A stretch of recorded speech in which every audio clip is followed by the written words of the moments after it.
Memasuki tahun 2020, dunia digemparkan dengan menyebarnya virus corona yang menyebabkan penyakit Coronavirus Disease 2019 atau COVID-19. Seluruh dunia disibukkan dengan pencegahan dan penanganan virus baru ini, tak terkecuali Indonesia. Sebagai langkah preventif, pemerintah Indonesia memberlakukan kebijakan social distancing untuk mengantisipasi penyebaran virus ini. Social distancing merupakan salah satu langkah untuk mengendalikan infeksi virus corona dengan menganjurkan orang sehat untuk membatasi kunjungan ke tempat ramai dan kontak langsung dengan orang lain. Sebagian masyarakat menilai kebijakan ini menyengsarakan hidup mereka. Dampaknya, sebagian orang mengalami PHK secara tiba-tiba dan kegiatan pembelajaran tatap muka diberhentikan.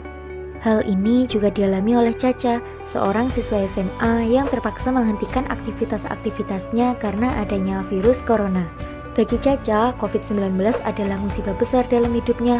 Sekolah libur, terisolasi di rumah, keluar nggak boleh, main nggak boleh, semuanya serba diatur dan dibatasi.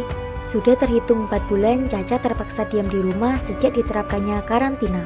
Minimnya kegiatan di luar rumah menyebabkan ia mengalami stres. Menurut Safirano, dalam Wardana tahun 2018, stres merupakan suatu kondisi yang disebabkan adanya ketidaksesuaian antara situasi yang diinginkan dengan keadaan biologis, psikologis, atau sistem sosial individu tersebut. Hal ini dapat dialami oleh Caca karena adanya keinginan kuat untuk beraktivitas di luar rumah, namun terhambat karena maraknya virus corona, sehingga Caca merasa bosan, frustasi, enggan beraktivitas, bahkan kadangkala menganggap hidupnya tidak berarti.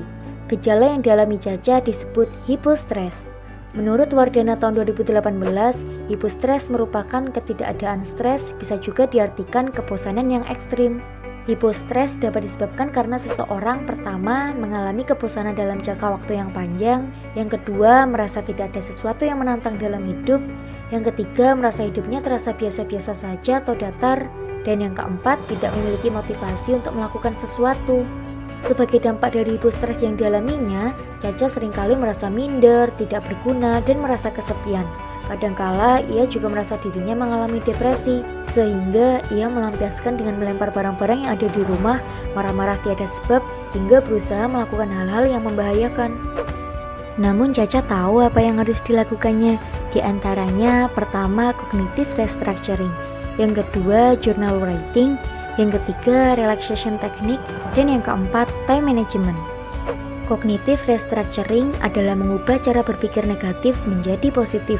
Hal ini dapat dilakukan melalui pembiasaan atau latihan.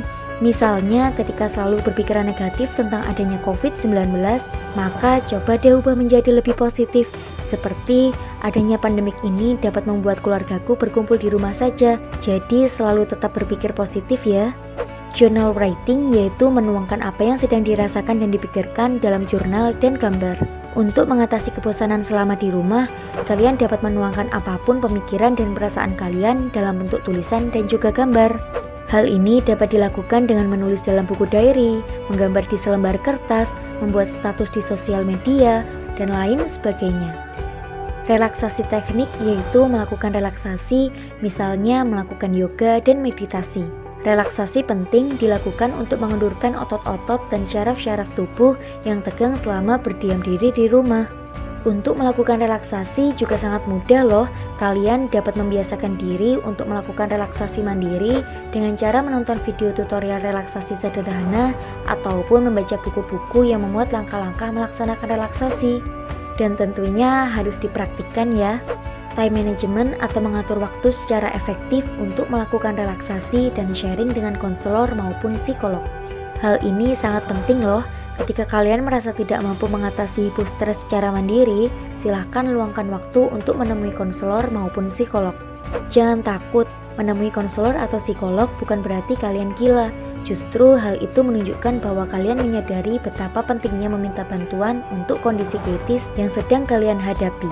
Nah, keempat cara menghadapi hipostres tersebut dapat dipraktikkan dengan mudah kan?